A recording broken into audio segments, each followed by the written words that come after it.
Abosi ni ayé náà sì mà pa Abosi ni ó jẹ́ kí wàhálà ọ̀pọ̀ àti máa sọ̀rọ̀ lérí eyín kìí sọ̀rọ̀ ebu kìí sọ̀rọ̀ pé atún agbẹ̀gbẹ̀ ha hàn gẹ́gẹ́ gan jẹun ọ̀rọ̀ jà kọ́ nǹkan tó ti wà obvious.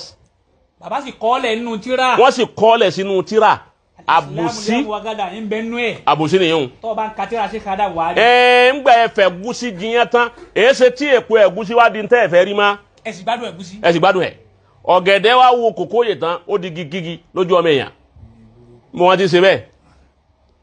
Títí dòní ilé ira wọn è gbàgbé ọya.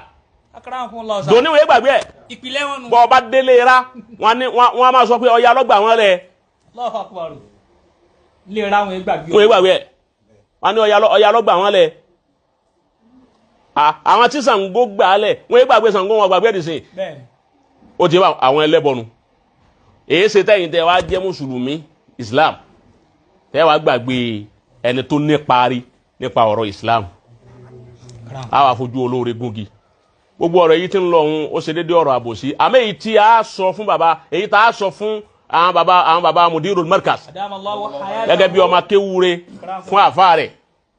Bàbá Mudir, èyí tá a fẹ́ kí bàbá káwọn bàbá kí bàbá ó gbéyẹ̀wò. Gbọ́. Tí bàbá òfin ní bínú ni pé la tahsabanna Allaha gafilan amma ya'malu zalimuna. ولا تحسبن الله غافلا عما يعمل الظالمون ولا تحسبن الله غافلا لا تحسبن الله ولا تحسبن الله غافلا عما يعمل الظالمون إنما يؤخرهم ليوم تخسف فيه الأبصار. Baba Lagege ẹ̀yin àfáà wa àgbà Lagege tòní ọmọ Sheikh Adam èyí tí bàbá farabalẹ̀ èyí tí bàbá tó bí tó ṣe ìrànlọ́wọ́ lérí bó ni ilẹ̀ Yorùbá ó ṣe gbilẹ̀ tí wọ́n ba ilẹ̀ Haúsá táwọn Haúsá ò ní fọ ọ̀rọ̀ wa sẹ́yìn mọ́ Sheikh Adam ṣe wàhálà lórí ẹ̀ wàhálà òun sì yọ àmọ́ wọ́n fẹ́ fi bí sú olóore èyí táwọn àwa ọmọ kéwú èyí tá a fi àwọn àfáà wa lọ́kàn balẹ̀ tá ń bomi tútù sí wọn lọ́kàn ni pé la tahsabanna Allaha Baba Lagege tó ní ẹ ti mà tẹ́lẹ̀ bàbá ti mà tẹ́lẹ̀ wípé Allahu Ọlọ́run ọba tó dá wa laysa bi ghafilin kò gbàgbé ìṣẹ́jú kan amma ya'malu zalimun.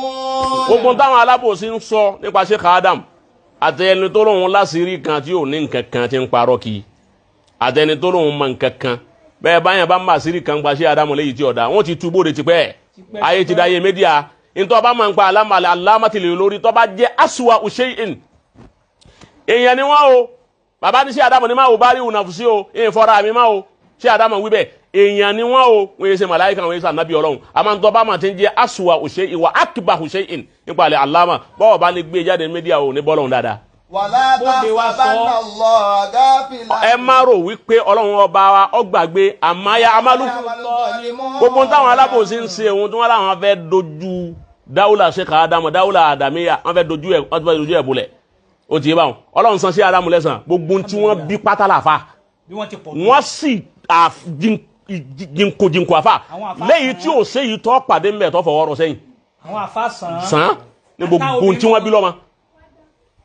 Ń gbà Sheikh Adam ṣàbòsí fáwọn tàná wọn ọ̀tà fáwọn àfà tí wọ́n lọ ṣáájú wọn ẹni bá ṣàbòsí fún Sheikh Adam lónìí ọlá tí ẹ náà lè dà ẹ má Ọlọ́run ẹ̀ gbàgbé Ọlọ́run ní innama yuakhiruhum liyawmin Ọlọ́run ní ń dẹ wọ́n ní fún ọjọ́ kan tẹ̀sàkásù fi ilẹ̀ abuzar ọjọ́ tí wọ́n dẹjú lẹ̀ tí wọ́n ní rójú padì má ọjọ́ farabalẹ̀ ọjọ́ tí nǹkan kún sí wọn lójú wọn máa ṣẹ́jú báyìí ọjọ́ tó jú ọ wà mí pẹ̀rẹ̀pẹ̀rẹ̀ ọjọ́ tí ó kú ọmọ tí ó nàró sẹ́ wọn tó àníjó orí nàró bí Sheikh Adam ti lọ ọmọ tó nàró tiẹ̀ ọwọ́ nígbà náà wípé ráyà Sheikh Adam ga bọ́n ráyà Sheikh Adam ti ní ga ráyà yẹn ga òun náà gbé ráyà àwọn àfà tí wọ́n sáwájú wọn ó gbé ráyà wọn ga gbogbo àwọn àfà gbogbo ilẹ̀ Yorùbá ilé bolókù nílẹ̀ Yorùbá tí Sheikh Adam ọ̀dà kan wọn kó gbé ọlá fún wọn Ọlọ́run ní bu ọlá fún Sheikh Adam káì ó kú bá wọn tiẹ̀ náà ó sì rọ́lá lò Ọlọ́run ní ń rọ yín létí ń rọ wọn lójú ní wọ́n máa ṣe lọ bẹ́ẹ̀ di ọjọ́ náà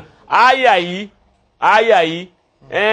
fi adil àyà wa'idun lis-salimin wa ta'ziyatun lil maslum wa 'idun lidh dhalimin wa ta'ziyatun lil maslum. àwọn tí wọ́n ṣàbòsí ìlérí ìyà ń bẹ fún wọn lọ́tọ̀. bẹ́ẹ̀ni wa ta'ziya tí wọ́n ṣàbòsí fún an ṣe ta'ziya fún wa ni an fele yi ṣe ta'ziya fún baba Lagege tó ní wípé Ọlọ́run kó bomi tutu baba lẹ́mìí torí wípé ìbànújẹ́ ni máa jẹ́ ẹ gbọ́ kí baba ẹni ó ṣeré lánàá wọ́n á fi bí sú baba òun lónìí glory wọ́n á jẹ́ ìbànújẹ́ àmọ́ bí wọ́n ti ń ṣe náà Ọlọ́run sì ń tún fara yà wọ́n tí láwọn fẹ́ fa kí ní wọn kalẹ̀ wálẹ̀ ètò tó ń nàró sí náà rẹ̀ 30 ọdún di méjì lónìí 32 years lónìí ṣé Ádámù wá dàbí ìgbà tí wọn ò ti kú àrùn wọn á wá jẹ́ pé àwọn aráàlú kan lórí méjì àmọ́ láyé ju Ádámù